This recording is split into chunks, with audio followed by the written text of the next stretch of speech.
ఈ రోజు రిలీజ్ అయిన టీజీపీఎస్సీ గ్రూప్ 1 జనరల్ ర్యాంకింగ్ లిస్ట్లో civic centre student M Pavan Kumar state లెవెల్లో మనకి 25th ర్యాంకు, అదేవిధంగా బీసీఏ కమ్యూనిటీలో state second rank multi zone 2లో సాధించి డిప్యూటీ కలెక్టర్ అయ్యే ఆస్కారం 100% ఉంది. First of all congratulations Pavan. Thank you sir.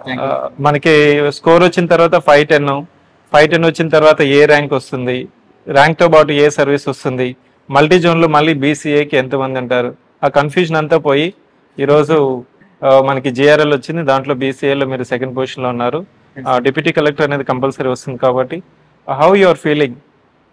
Sir first అయితే చాలా చాలా హ్యాపీగా ఉంది సార్. ఫస్ట్ చాలా రిలీఫ్గా ఉంది, బికాస్ ఒక జాబ్ వచ్చింది, దట్టు స్టేట్లో ఒక మంచి పొజిషన్ కాబట్టి అదైతే చాలా హ్యాపీగా ఉంది. బికాస్ నేను ప్రిపరేషన్లో ఒక 4 years నుంచి ఉన్నాను.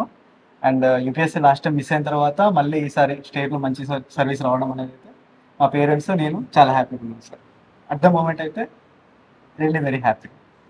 సో మనం ఇంటర్వ్యూలోకి వెళ్ళే ముందు మనం ఎలా చదివాము ఇదంతా కూడా, మీ నేపథ్యం, మీరు ఎక్కడ, మీ నేటివ్ ప్లేస్ ఏంటి, మీ పేరెంట్స్ ఎవరు, మీరు ఎక్కడ చదువుకున్నారు, సివిల్స్ ప్రిపేర్ అవ్వడానికి అదేవిధంగా గ్రూప్స్ ప్రిపేర్ అవ్వడానికి మోటివేషన్ ఏంటి? సో మాది వడ్డవాట గ్రామం సార్. వడ్డవాట గ్రామము కొత్తకోట మండలము, మహబూబ్నగర్ జిల్లా, అంటే వనపర్తి ఇప్పుడు. సో చిన్నప్పటి నుంచి నేను ఎంబిరామర్ స్కూల్ అని చెప్పేసి ఆత్మకూరులో 4th to 10th వరకు చదువుకున్నాను అక్కడనే. దాని తర్వాత ఇంటర్ మన హైదరాబాద్లో బొంగళూరు గేట్ సైడ్, ఎన్ఐటి వరంగల్లో బీటెక్ చేశాను 2016 నుంచి 2020 వరకు మెకానికల్ ఇంజనీరింగ్లో. అండ్ నా ఫైనల్ ఇయర్ ఉన్నప్పుడు నేను కాలేజ్ ప్రెసిడెంట్గా పనిచేశాను. సో నాకు ఆ టైంలో సోషల్ సర్వీస్ సైడ్ కొంచెం అవగాహన వచ్చింది మెయిన్గా. అప్పుడు నాకు స్ట్రాంగ్గా అనిపించింది ఇటు సైడ్ మనకు ఓరియంటేషన్ ఉంది, టెక్నికల్ సబ్జెక్ట్స్తో పాటు ఇది కూడా మన ఫీల్డ్ అని చెప్పేసి అప్పుడు నేను ఫిక్స్ అయిన ఇంటికి ఫైనల్ ఇయర్లో లైక్ యూపీఎస్సీ సివిల్ సర్వీసెస్ కూడా అటెంప్ట్ చేయాలని చెప్పేసి. తర్వాత ఒక ఫస్ట్ అటెంప్ట్లో అవ్వలేదు, కానీ సెకండ్ అటెంప్ట్ అయితే యూపీఎస్సీ ఇంటర్వ్యూకి వెళ్ళింది. అంటే అదే టైంలో మెయిన్ వైల్లో దీన్ని కూడా ప్రిపేర్ అయ్యింది. సో థర్డ్ అటెంప్ట్లో ఇంకా దీనికి వచ్చింది. కంప్లీట్గా గ్రూప్ 1కే ఫోకస్. ఫస్ట్ టైం మనం ప్రిలిమ్స్ రాసినప్పుడు టీజీపీఎస్సీలో ఎలా వస్తుంది క్వశ్చన్లు, అలా కన్ఫ్యూజన్ చాలా మంది స్టూడెంట్స్కి ఉండేది. అప్పుడు సివిక్ సెంటర్ చాలా టెస్ట్లు పెట్టింది, అవి మీకు ఎలా ఉపయోగపడ్డాయి అప్పుడు? సార్ ఫస్ట్ అయితే నేను డెఫినెట్గా సివిక్ సెంటర్కి చాలా చాలా చాలా థ్యాంక్స్ చెప్పాలి సార్. ఎందుకంటే నా ఈ ప్రిపరేషన్లో అయితే సివిక్ సెంటర్ నాకు ఫస్ట్ టైం ఈ ఎగ్జామ్ అనేది కూడా 1 yearలో అయిపోలేదు, లైక్ 23 నుంచి స్టార్ట్ అయింది ఈ సైకిల్. సో అప్పుడు నాకు బాగా గుర్తుంది, civic centre is the first centre, అంటే ఫస్ట్ అసలు ఇక్కడ ఉన్న కోచింగ్ ఇన్స్టిట్యూట్ లో వెరీ ఫస్ట్ టైం గ్రూప్ 1 అనేది దాని మీద కూడా ఫోకస్ చేసి దానికి డిఫైన్డ్ గా ప్రిలిమ్స్ పెట్టి, అది కూడా ఓపెన్ మార్క్స్ పెట్టి, అందులో మన ర్యాంకింగ్స్ ఎక్కడ వస్తున్నాయి దానికి మెసేజెస్ కూడా పెట్టి వాళ్ళకి ఒక జనరల్ అవేర్నెస్ అందరికి క్రియేట్ చేసింది. దాని తర్వాత నాకు అర్థమైంది civic centre is very standard. నాకు అనిపించింది సివిక్ సెంటర్ లో జాయిన్ అయితే మనకి మెయిన్స్ లో చాలా హెల్ప్ అవుతుంది అని. సో 2 times మెయిన్స్ అనౌన్స్ చేసిన 2 సార్లు కూడా నేను సివిక్ సెంటర్ లోనే టెస్ట్ సిరీస్ తీసుకున్నా. So and standards of questions అయినా కానీ, దాని తర్వాత డిస్కషన్స్ అయినా కానీ, దాని తర్వాత కంటెంట్ ఆఫ్ ఆన్సర్స్ అయినా కానీ, దాని తర్వాత పర్సనల్గా మీ గైడెన్స్ అయినా కానీ, మిగిలిన వాళ్ళ మెంబర్స్ అయినా కానీ, స్టాఫ్ మెంబర్స్ అసోసియేషన్ అయినా కానీ, ఇవన్నీ కూడా నాకు సివిక్ సెంటర్లో చాలా చాలా బాగా అనిపించింది. మనం స్టెప్ బై స్టెప్ వెళ్దాము, ఎందుకంటే ఇప్పుడు మళ్ళీ కొత్త నోటిఫికేషన్స్ వస్తున్నాయి కాబట్టి ఫిలిమ్స్ ఎలా ప్రిపేర్ అయినాము, మెయిన్స్ ఎలా ప్రిపేర్ అయినాము, ఇవంతా పక్కన పెడితే ఈ ఎమోషనల్ జర్నీ ఎలా బ్యాలెన్స్ చేస్తాము, ఇవంతా కూడా మనకి పెట్టుకోవాలి. మొదటిగా వస్తే మనకి ఫిలిమ్స్ మీరు యూపీఎస్సీ రాశారన్నారు, కానీ మనకి అక్కడ యూపీఎస్సీకి మనకి రిఫరెన్స్ క్వశ్చన్స్ ఉన్నాయి. దాదాపు every year the exam is conducted by UPSC. First మీరు ఎలా ప్రిపేర్ అయ్యారు స్టేట్ సర్వీస్ ఫిలిమ్స్కి ఆస్పెక్ట్ వచ్చినప్పుడు? రేపు కొత్త ఆస్పిరెంట్ వచ్చేటప్పుడు ఫిలిమ్స్లో కూడా మనకి వ్యాస్ట్ సిలబస్ ఉంటుంది. ఇప్పుడు నోటిఫికేషన్ వచ్చేంత వరకు వెయిట్ చేయకుండా చాలా మంది ర్యాంకర్స్ కూడా ఇప్పటి నుంచే స్టార్ట్ చేయాలి అని ఒక సజెషన్ అనేది ఉంది. మీరు ఇచ్చే సజెషన్ ఏంటి? ఇప్పటి నుంచి స్టార్ట్ చేయాలంటే ఎలా స్టార్ట్ చేయాలి, ప్రిలిమ్స్కి ఏ విధంగా ప్రిపేర్ అవ్వాలి? సో సార్ ప్రిలిమ్స్కి అయితే మనకు ఆబ్జెక్టివ్ ఉంది. యాజ్ ఆఫ్ నో అయితే నెగిటివ్ మార్కింగ్ ఏం లేదు. ఫస్ట్ థింగ్ 150 మార్క్స్కి ఉంది, అందులో కూడా ఈవెన్ మ్యాథ్స్ కూడా ఉంది. Equally GS general studies subjects ఉన్నాయి, దాంతోపాటు మ్యాథమెటిక్స్ కూడా ఉంది. మనకి ప్రిలిమ్స్లో కామన్గా యూపీఎస్సీ వాళ్ళు ఆల్రెడీ ప్రీ డిటర్మైన్డ్ సిలబస్ చాలా నీట్గా ఇచ్చారు సార్. అండ్ ఇందులో కొంచెం యూపీఎస్సీ పార్ట్ అంటే ఇండియన్ పార్ట్ ఉంది, కొంచెం తెలంగాణ పార్ట్ కూడా ఉంది. సో మనం ఏంటంటే సిలబస్ని బాగా ఫోకస్ చేసి అట్లీస్ట్ యూపీఎస్సీ ఓరియంటేషన్లో క్వశ్చన్స్ కూడా అదే స్టైల్లో వస్తున్నాయి. అండ్ స్టాండర్డ్స్ కూడా బాగా ఇంక్రీజ్ అయింది సార్. చెప్పాలంటే. ఎందుకంటే మన గ్రూప్ 2 రెఫరెన్స్ గా తీసుకుంటే క్వశ్చన్స్ చాలా లెంగ్తీగా మల్టిపుల్ క్వశ్చన్స్ తోటి Yes. చాలా స్టాండర్డ్ వస్తున్నాయి కాబట్టి Mm. వాళ్ళు ప్రిపరేషన్ అనేది అయితే చాలా డెప్త్ చేయాల్సిందే సార్ ఇప్పుడున్న సిచ్యువేషన్ లో. అండ్ మల్టిపుల్ టెస్ట్ రాయాల్సిందే. ప్రిపరేషన్కి వస్తే సార్ మన సోర్సెస్ యూపీఎస్సీకి ఉన్నట్లే basic sources NCERTs and standard references like Laxmikanth అయినా కానీ పాలిటిక్ లేకుంటే ఎకానమిక్ అయినా కానీ అవి ప్లస్ మన తెలంగాణకి అయితే సోషల్ ఎకనామిక్ సర్వే అవసరం అవుతుంది బికాస్ క్వశ్చన్స్ కూడా డైరెక్ట్ అడుగుతున్నారు వాళ్ళు దాంట్లో. ఇంకా బడ్జెట్ అయినా కానీ దాని నుంచి కూడా రిఫరెన్సెస్ అడుగుతూ ఉన్నారు. Telangana culture and Telugu academic books ఇలాగా మల్టిపుల్ రిసోర్సెస్ నుంచి main things and current affairs అనేది కూడా ఇంపార్టెంట్ అయితే. Yes. అండ్ నాకు ఫస్ట్ టైం గుర్తుంది సివిక్ సెంటర్ అప్పుడు పాలసీస్ బుక్ ఒకటి రిలీజ్ Yes. చేసింది అండ్ మన కరెంట్ అఫైర్స్ కూడా ఒకటి బుక్లెట్ రిలీజ్ చేసింది. Mm. సో ఆ రిఫ్లెక్షన్స్ అనేవి డైరెక్ట్ గా ఉన్నాయి మన ఎగ్జామ్ లో కూడా. Mm. Mm. So I feel కి ఇలాగ కంపైలేషన్స్ Mm. ఇంకా బయట మెండర్స్ లేకుంటే వేరే ఏమైనా కంపైలేషన్స్ కూడా వస్తూ ఉంటాయి. Mm. సో నన్ను అడిగితే ఇలాగా తక్కువ టైంలో కొంచెం ఎఫెక్టివ్ గా బాగా ప్రిపేర్ అయ్యేటట్టు Mm. మన రిసోర్సెస్ ని బాగా ఇండెప్త్ గా చేస్తూ అలాగే ఏదైనా మంచి టెస్ట్ సిరీస్ అవైలబుల్ ఉన్నాయి. ఆబ్వియస్ గా మనది ఉంది కాబట్టి సార్ అది కూడా thank you for acknowledging civic centre. Because first నుంచి కూడా ఎగ్జామ్స్ పెట్టేటప్పుడు రిలవెన్స్ ఎస్టాబ్లిష్ చేస్తూ వస్తున్నాము. అందుకే ఇప్పుడు ఈ రోజు రిలీజ్ అయిన ర్యాంక్స్లో దాదాపు 149 ర్యాంక్స్ అవుట్ ఆఫ్ 563 ర్యాంక్స్లో సివిక్ సెంటర్కి వచ్చాయి. దాంట్లో పవన్ కుమార్ బీసీఏలో సెకండ్ కేటగిరీ రావడం, డిప్యూటీ కలెక్టర్ రావడం, ర్యాంక్ ఎంత వచ్చినా కానీ మనకి డీసీ కానీ డిఎస్పీ కానీ వస్తేనే ఆ సాటిస్ఫాక్షన్. ఇంకా దీంట్లో మనకి ప్రిలిమ్స్ గెట్టెక్కిన తర్వాత మనకి మెయిన్స్లో మళ్ళీ మనకి 6 పేపర్స్ ఉన్నాయి, 900 మార్క్స్ ఉన్నాయి. దాంట్లో మీరు 5-10 మార్క్స్ స్కోర్ చేశారు. ప్రతి పేపర్కి మీరు ఏ విధంగా స్ట్రాటజీ ఫాలో అయ్యారు? ఫస్ట్ నేను పేపర్ వైజ్ నా స్కోర్ కూడా చెప్పేసి Yes. అది కూడా చెప్తాను సార్. Mm. సో నాకు ఫస్ట్ ఎస్ఏ పేపర్ లో 75 మార్క్స్ వచ్చినాయి. Mm. దాని తర్వాత మన హిస్టరీ పేపర్ లో హిస్టరీ తెలంగాణ హిస్టరీ అండ్ ఆ పేపర్ లో 96.5 వచ్చింది. పేపర్ 3 పాలిటీ దాంట్లో కూడా నాకు 96.5 వచ్చింది. Yes. ఎకానమీ పేపర్ లో 95 వచ్చింది. డేటా ఇంటర్ప్రిటేషన్ లో 72 అండ్ తెలంగాణ మూమెంట్ లో 75. సో సార్ ఇక్కడ క్లియర్ గా ఫస్ట్ ఎస్ఏ పేపర్ లో కూడా వాళ్ళు క్లియర్ గా 6 పార్ట్స్ ఇచ్చారు, డిఫైన్డ్ గా సిలబస్ ఇచ్చారు. వీటన్నిటికీ మెయిన్స్ అయితే సార్ సిలబస్ Yes. చాలా క్లీన్ గా ఇచ్చారు, చాలా హెవీగా ఇచ్చారు. 2 థింగ్స్. ఎందుకంటే యూపీఎస్సీ తో పోల్చుకుంటే ఇక్కడ కొంచెం హెవీ సిలబస్ అని నేను అనుకుంటా సార్. ఎందుకంటే ప్రతి దాని మీద మనకి డిఫైన్డ్ గా నోట్స్ ఉండి దాని మీద ఇన్డెప్త్ గా నాలెడ్జ్ ఉండి ప్లస్ క్వశ్చన్స్ కూడా డెప్త్ లోనే అడిగారు, వెరీ వెరీ బేసిక్ కాకుండా. సో ఫస్ట్ మనకి సిలబస్ మీద చాలా అవగాహన ఉండాలి, వెరీ క్లియర్ గా డిఫైన్ చేసుకొని ఉండాలి. అండ్ ప్రతి పాయింట్ మీద మనకి క్లియర్ గా ఇన్ని వర్డ్స్ ఆన్సర్ అన్నట్టు మనకి కొన్ని పాయింట్స్ ఉండాలి. సో తర్వాత స్టేజెస్ లో నేను నా మెయిన్స్ నోట్స్ కూడా అప్లోడ్ చేస్తాను. సో ఫస్ట్ ఎస్ఏ పేపర్కి వస్తే ఆ 6 పాయింటర్స్ కి అండ్ ఆ క్వశ్చన్స్ కూడా ఎలా ఉన్నాయంటే సార్ యూపీఎస్సీకి ఇక్కడ డిఫరెన్స్ ఏమొస్తుందంటే యూపీఎస్సీలో ఏంటంటే మోర్ ఆఫ్ ఫిలాసఫికల్ టైప్ అడుగుతారు. సో మనకి చాలా నెంబర్ ఆఫ్ ఎగ్జాంపుల్స్ తోటి మనం సబ్స్టాన్షియేట్ చేయొచ్చు.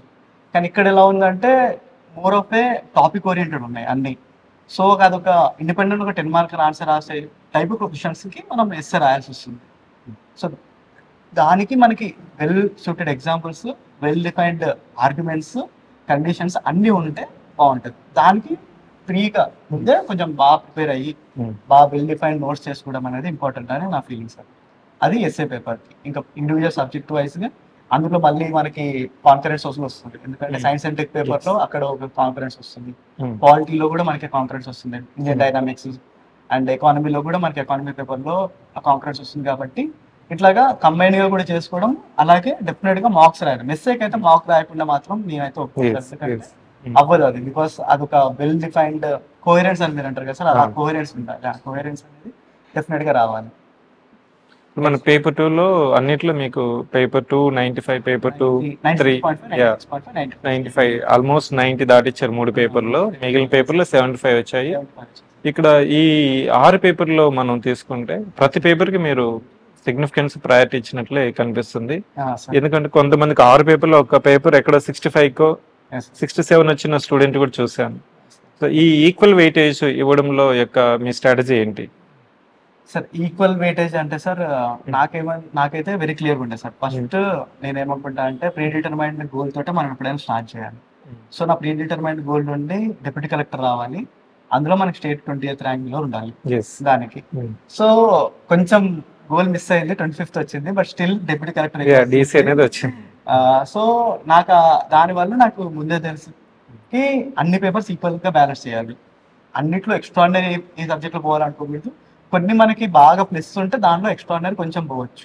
లైక్ నాది ఆప్షనల్ సోషియాలజీ ఉంది, సో పాలిటీ ప్లస్ సోషియాలజీ ఆ సబ్జెక్ట్ ఉంది కాబట్టి కొంచెం నేను అక్కడ కొంచెం ఎక్కువ ఫోకస్ చేయొచ్చు, కొంచెం మార్క్స్ రావచ్చు అన్న కాన్ఫిడెన్స్ తో ఉండొచ్చు. అట్ ద సేమ్ టైమ్ మనకి రాని సబ్జెక్ట్స్ కూడా ఉంటాయి. ఇప్పుడు తెలంగాణ మూవ్మెంట్ ఉంది, సో నేను తెలంగాణ మూవ్మెంట్ లో అయితే పోస్ట్ ప్రిలిమ్స్ 90 days లో ఆల్మోస్ట్ 30 days తెలంగాణ మూవ్మెంటే చదివింది సార్ రిపీటెడ్ గా. రీజన్ బీయింగ్ నాకు ఒకటే తెలుసుకి అన్ని సబ్జెక్ట్స్ ఈక్వల్ గా బ్యాలెన్స్ అవుట్ చేయాలి, లేదంటే ఒక సబ్జెక్ట్ పోయినా కానీ. ఇప్పుడు నా ఫ్రెండే ఉన్నాడు సార్, సేమ్ మార్క్స్ అన్నిట్లో సేమ్, 75 బదులు 55 ఉంది, తెలంగాణ 20 మార్క్స్ డిఫరెన్స్ వచ్చింది. దానివల్ల తన ర్యాంక్స్ ఎక్కడో వెళ్ళిపోయింది. సో ఈ బ్యాలెన్స్ అనేది అయితే నేను చేయాలనుకుని నేను ఫిక్స్ ఉండింది సార్ ఫస్ట్ నుంచి. అండ్ ఇంకా ఆన్సర్ రైటింగ్ అన్నింటిలో సేమ్ ఇంప్లిమెంట్ చేశాను కాబట్టి అది కూడా మనకి ఇక్కడ చెప్పినట్లు నేను సైడ్ రైటింగ్స్ దాని మీద కింద మ్యాటర్ ప్లస్ ఎగ్జాంపుల్స్ సబ్స్టాన్షియేషన్ చాలా ప్రిసైజ్ చెప్పారు ఆన్సర్ రైటింగ్. ఇక్కడ ఇంకో పాయింట్, మీరు అనుకున్నది ఏంటంటే అన్ని పేపర్లు ప్రయారిటీ ఇవ్వాలి, because that is the first and foremost requirement. నేను ఆన్సర్ రైటింగ్ చేస్తాను అన్నారు కదా, మనం ఓరియంటేషన్ చాలా చేసాము, అప్పుడు కూడా ఏం చెప్తున్నాం, ప్రతి క్వశ్చన్ కి ఈక్వల్ ప్రయారిటీ ఇవ్వాలా, ప్రతి పేపర్ కి మచ్ ఇంపార్టెన్స్ ఇవ్వాలి. సో మీ ఎక్స్పీరియన్స్ లో ఈ ఆన్సర్ రైటింగ్ రోల్ ఏంటి? చాలా స్టూడెంట్స్ ఏంటంటే first content aggregation, content accumulation మీద ఫోకస్ చేసి మళ్ళీ రాద్దాము, లాస్ట్ లో రాద్దాము అనేసి they keep on procrastinating the answer writing practice. How you balance the content accumulation as well as structurising the answers? Sir నాకు ఏమనిపించింది అంటే ఈ ఎగ్జామ్ లో అట్లీస్ట్ నేను చూసిన దాంట్లో చాలా మంది నా మీద నాలెడ్జబుల్ పర్సన్స్ డెఫినెట్ గా ఉన్నారు, బట్ నాకు ఆన్సర్ రైటింగ్ అనేది వాళ్ళకన్నా బెటర్ వచ్చు, అండ్ నేను వాళ్ళకన్నా బెటర్ ఎక్స్ప్రెస్ చేయగలుగుతున్నా. And that is the core demand of exam also at the moment at least. So నా ఫీలింగ్ ఏమనిపించింది అంటే sir answer writing is very very important. ఎందుకంటే నాకు వచ్చని ఎగ్జామ్లర్ చెప్పడానికి ఓన్లీ వన్ మీడియం నా ఆన్సర్స్. సో దానికి ఎంత ఎంత మ్యాక్సిమం అయితే అంత ఎఫర్ట్స్ పెట్టవచ్చు. కొంతమంది ఈవెన్ నాకు కొంతమంది తెలుసు sir, like first answer writing మీద ఫోకస్ చేసి తర్వాత content accumulation. 2 things are very important sir, balance ఉండాలి, content accumulation at the same time answer writing. ఒక స్టేజ్కి వరకు వెళ్ళిన తర్వాత అంటే మల్టిపుల్ మెయిన్స్ రాస్తే వాళ్ళకి ఆన్సర్ రైటింగ్ అనేది ఒక వెల్ డిఫైన్ స్టేజ్లో ఉన్నారు కాబట్టి మేబీ ఆ పాయింట్ ఆఫ్ టైంలో వాళ్ళు ఆన్సర్ రైటింగ్ మీద తక్కువ ఫోకస్ చేసినా కానీ కంటెంట్ బిల్డింగ్ మీద మంచి ఫోకస్ చేస్తే గుడ్ ఎనఫ్. కానీ ఎవరైతే అండ్ ఈ ఎగ్జామ్స్ మనకి చాలా టైం తర్వాత అవుతున్నాయి, అండ్ ప్యాటర్న్ ఆఫ్ క్వశ్చన్స్ కూడా మనం ఇప్పుడే లేటెస్ట్ టైం చూసాం కాబట్టి ఐ బెటర్ థింక్ కొంచెం ఆన్సర్ రైటింగ్ అనేది డెఫినెట్గా ప్రతి paper at least exam final exam వెళ్ళే ముందరైనా ఒక పేపర్కి అంటే కంప్లీట్ ఒక పేపర్ ఒక 2 times రాస్తే ఒక మంచి పొజిషన్లో ఉన్నట్టు నాకు ఫీలింగ్ సార్. ఇఫ్ అంటే అట్లీస్ట్ వాళ్ళకి కొంచెం ఆన్సర్ రైటింగ్ అంటే ఆన్సర్స్ రాయడం బేసిక్ అనేది ఆల్రెడీ అవగాహన ఉంటాయి. సో అదొకటి సార్. ఇంకా బ్యాలెన్స్ అంటే సార్ నేను ఎప్పుడు కూడా ఆన్సర్ రైటింగ్ మీద డెఫినెట్గా అంటే మనకి వీకెండ్ టెస్ట్ ఉన్నాయి సార్ ఇక్కడ, నేను అదే పనిగా వీకెండ్ టెస్టే తీసుకున్నా. డైలీ ఆన్సర్ రైటింగ్ అంటే ఇక్కడ నాకు కాన్ఫిడెన్స్ ఉంది సార్, డైలీ ఆన్సర్ రైటింగ్ నాకు ఏం అవసరం లేదు, నాకు ఉంది ప్రాక్టీస్. ముందు మీరు ఆల్రెడీ రాస్తున్నాం కాబట్టి రాశాను కాబట్టి నాకు ఉంది సార్. సో ఇది అవసరం లేదు, బేసికల్లీ వీకెండ్ ఒకటి తీసేసుకుందామని నేను అనుకున్నా. ప్లస్ మనకి అది లాస్ట్ కి ఒక ఫైనల్ రివిజన్ టైప్ టెస్ట్ కూడా ఉన్నాయి. సో ఇవన్నీ చాలా హెల్ప్ఫుల్ సార్. ఇవన్నీ అందరూ కన్సిడర్ చేయట్లేదు కానీ ఇవే చాలా డిఫరెన్స్ చేస్తాయి, చాలా డిఫరెన్స్ చేస్తాయి. ఆన్సర్ రైటింగ్ అనే దగ్గర మనకి ఉన్న టైంలో ఏమి కాకున్నా కానీ ఎలాగ మనం ప్రజెంట్ చేయగలం మనం వెల్గా అనేది చాలా ఇంపార్టెంట్ సార్. మనకి మెయిన్స్ లో మీరు చెప్పిన ఒక ఆస్పెక్ట్ ప్యాటర్న్ కూడా మనకి సివిక్ సెంటర్ ప్యాటర్న్ ఎగ్జామ్స్ చూసుకున్నప్పుడు అయితే that gave much confidence. Paper అయిన తర్వాత పేపరు, సో అప్పుడు మీకు ఎలా అనిపించింది? సివిక్ సెంటర్ లో రాస్తున్నట్లే ఒక స్టూడెంట్ అయితే sir exam final exam we felt that the civic center question paper is more or less reflecting the manual paper and that. Did you feel the same in the final exam? Multiple questions sir, and you know first civil centre అయితే చాలా acknowledge చేయాలి sir. ఎందుకంటే నాకు I feel కి market లో ఉన్న present situation civic centre అయితే is really performing well in this group 1. Civic centre is really doing well. And నేను నా స్టోరీ చెప్తా సార్. ఆఫ్టర్ యూపీఎస్సీ ఫిలిమ్స్ అని అనుకున్నాను, నేను యూపీఎస్సీ లాస్ట్ మినిట్ తర్వాత మిస్ అయ్యాను కాబట్టి ఈసారి ఓన్లీ యూపీఎస్సీ అని అనుకున్నా, బట్ అది ఫిలిమ్స్ అవ్వలేదు కాబట్టి దాని తర్వాత నేను షిఫ్ట్ అయినా. ఫస్ట్ థింగ్ నేను నెక్స్ట్ డే ఏంటంటే వచ్చి సివిక్ సెంటర్ కట్టేసిన.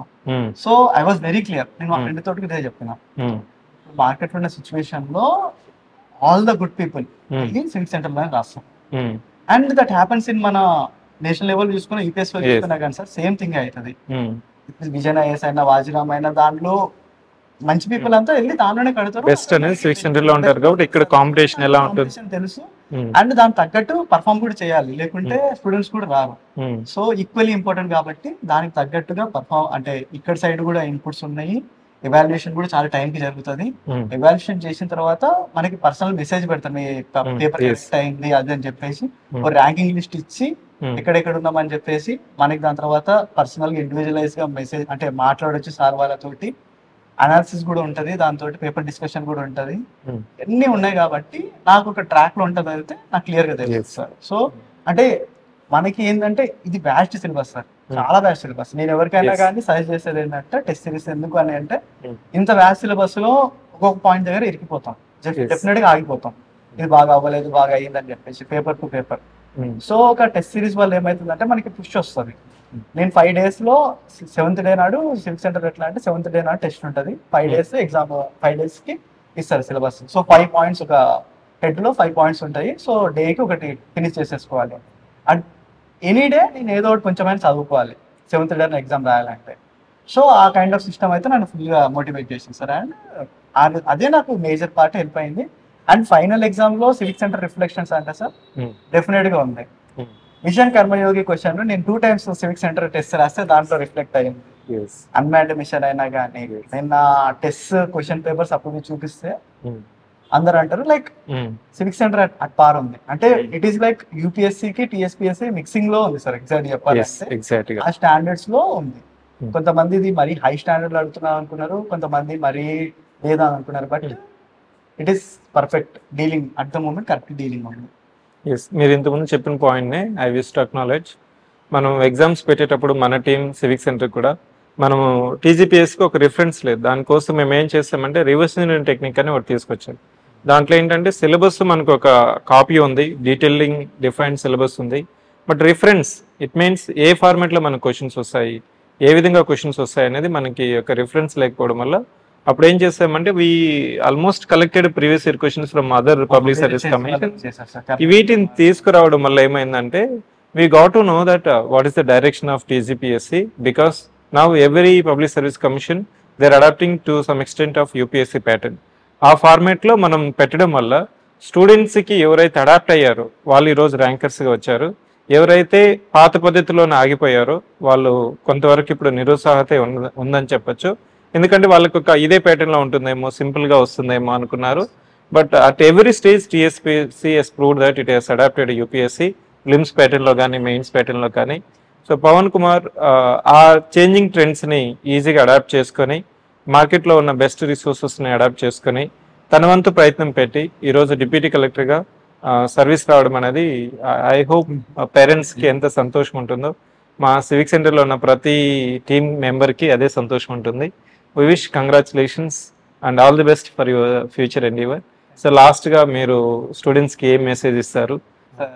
స్టూడెంట్స్కి అయితే నేను ఒకటే చెప్తా, ఇది హార్డ్ వర్క్ లేకుండా మాత్రము ఏ గేమ్ కూడా అవ్వదు, అంటే ఏ పని కూడా అవ్వదు నార్మల్లీ కూడా. అండ్ ఈ ఎగ్జామ్ అనేది చాలా లాంగ్ ఎగ్జామ్ అవుతుంది. సో దీనికి చాలా పర్సివరెన్స్ కావాలి, మనం చాలా కాన్ఫిడెన్స్ ఉండాలి, మనకి నమ్ముకోవాలి ఫస్ట్. ఓకే మనం డెఫినెట్గా ఈ ఎగ్జామ్ రాస్తున్నాము, చాలా బెస్ట్ ఇవ్వాలి. అండ్ సెకండ్ థాట్ ఎలాగ ఉండకూడదు, ఈ ఎగ్జామ్లో దూకేసినామంటే ఓకే ఈ ఎగ్జామ్ ఒకటే ఉంది, ఫైనల్ వరకు బయటికి రావాలంటే ఏం చేయాలి. సో ఇది మెయిన్గా. అండ్ దానికి మనకి రిసోర్సెస్ వెనకాల ఫస్ట్ ఎండ్ గోల్ అనేది ఉంటుంది మనకి, ఈ ర్యాంక్ నాకు రావాలి అంటే దానికి ఏంటేంటి అని చెప్పేసి నెక్స్ట్ స్టెప్స్ వేసుకోవాలి. అందులో సివిక్ సెంటర్ అయినా కానీ, లేకుంటే వేరే టెస్ట్ సిరీస్ అయినా కానీ, లేకుంటే రిసోర్సెస్ అయినా కానీ, ఇవన్నీ ఫస్ట్ మనము ఇవన్నీ తీసేసుకుందాం, తర్వాత ర్యాంక్ అది కాదు. ఫస్ట్ ఒక ఎండ్ గోల్ పెట్టేసుకోండి, దానికి తగ్గట్టుగా హార్డ్ వర్క్ చేయండి. హార్డ్ వర్క్ అయితే రిప్లేస్ చేయలేము. అండ్ నెంబర్ ఆఫ్ థింగ్స్ ఉంటాయి, మనకి ఇష్యూస్ ఉంటాయి, ప్రాబ్లమ్స్ ఉంటాయి, అన్నీ ఉంటాయి. కానీ మనం డెఫినెట్గా ఫ్యూచర్ ఆఫీసర్స్ కాబట్టి మనం అన్నింటినీ బ్యాలెన్స్ అవుట్ చేసుకోవాలనేది నా ఫీలింగ్. అండ్ టీమ్ సివిక్ సెంటర్కి అయితే డెఫినెట్లీ ఫీల్కి they are doing excellent work at the moment. So నేనైతే ఇదే వర్క్ కంటిన్యూ చేస్తారని అనుకుంటున్నాను. And changing pattern of examination, దానికి తగ్గట్టుగా వాళ్ళని మార్చుకుంటూ, అట్లాగే స్టూడెంట్స్ ఫీడ్బ్యాక్ కూడా తీసుకుంటూ రెగ్యులర్గా వాళ్ళు ఎలా చెప్తున్నారని చెప్పేసి దాని బేసిస్ మీద ఇంప్రూవ్ చేసుకుంటారా అని. ఇంకోటి అప్కమింగ్ ఆస్పిరెంట్స్ కి ఇప్పుడు మనకి మళ్ళీ నోటిఫికేషన్ వస్తుందని చెప్తున్నాం కదా, ఈ నోటిఫికేషన్ వచ్చే వాళ్ళకి now we are motivating them and igniting them, don't wait for the notification. మీకంటే ముందు యూపీఎస్సీకి రాసి సడన్ గా నోటిఫికేషన్ వచ్చింది, then you immediately shifted to the exam. ఇప్పుడు ఏదైతే ఫైనల్ సెమిస్టర్ ఉన్న వాళ్ళు, ప్రీ ఫైనల్ స్టూడెంట్స్, వాళ్ళు should they wait for the notification or should they start the preparation? Exactly నేనున్న సిచ్యువేషన్ చెప్తాను మీకు. ఇప్పుడు నేను ఇది వచ్చింది కదా, స్టిల్ నేను ఇప్పుడు వెళ్ళి మళ్ళీ యూపీఎస్సీకి ప్రిపేర్ అవ్వాలి, ఫిలిమ్స్ కోసం అని నేను ప్రిపేర్ అవ్వాలి. సో ప్రిపరేషన్ అనేది కంటిన్యూస్ ప్రాసెస్. అది మనము ఒక నోటిఫికేషన్ వస్తుంది రావట్లేదు అని కాదు. ఎందుకంటే ప్రిపరేషన్లో మనము ఎప్పుడైతే మనం ల్యాక్ చేస్తామో మనకన్నా ముందు ఒకరు వెళ్ళిపోతారు. అట్ ద ఎండ్ ఇది చాలా చాలా టఫ్ కాంపిటీషన్. అండ్ మనం ఆల్రెడీ మనకన్నా చాలా మంది ఆస్పిరెంట్స్ ఎప్పటి నుంచో రాస్తున్న వాళ్ళు ఉన్నారు. అండ్ ఇందులో ఇప్పుడు డిప్యూటీ కలెక్టర్, డిఎస్పీ రాని వాళ్ళు చాలా మంది రాస్తారు మళ్ళీ. సో వాళ్ళు ఆల్రెడీ మీ మీద ఒక ఎగ్జామ్ రాసి ఎక్స్పీరియన్స్ ఉన్నవాళ్ళు. సో సర్టెన్లీ మీరైతే ఎట్టి పరిస్థితుల్లో కూడా స్లో డౌన్ అవ్వకండి. బేసిక్స్, మినిమం బేసిక్స్ అన్ని అయితే రెడీ చేసుకొని పెట్టుకోండి. సిలబస్ ఒకవేళ చేంజ్ అయినా ఏదైనా కానీ అర్థ బేసిక్ అయితే ఎన్సీఆర్టీస్ అయినా కానీ, బేసిక్ టెక్స్ట్ బుక్స్ అయినా కానీ, తెలుగు అకాడమీ బుక్స్ అయినా కానీ కొన్ని థింగ్స్, కొన్ని రిఫరెన్సెస్ అయితే డెఫినెట్గా కావాలి. సో ఆ ప్రిపరేషన్ అయితే ఇప్పటికి చేసుకొని పెట్టుకున్నాను నేను అంటాను. So once again thank you for joining today. Thank you, sir. So happy Ugadi and happy Ugadi, sir. So your future. So thank you for coming Thank you, and sir. joining the Civic Center. Thank you, sir. Thank you, sir.